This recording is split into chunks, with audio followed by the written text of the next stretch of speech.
बेमेतरा के नगर पंचायत मारो दोहतरा में चैत्र नवरात्रि के समापन के पश्चात जवारा व ज्योति कलश विसर्जन कार्यक्रम रखा गया था। इस दौरान महिलाओं व बालिकाओं द्वारा जवारा और कलश यात्रा निकालकर नगर भ्रमण किया गया, जिसके बाद जवारा का विसर्जन कर माता रानी को विदाई दी गई।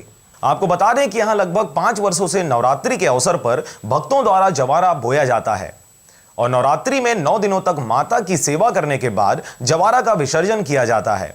इस वर्ष भी इनके द्वारा जवारा विसर्जन का कार्यक्रम रखा गया, जिसमें नगर पंचायत क्षेत्र की जनता भारी संख्या में उपस्थित रही।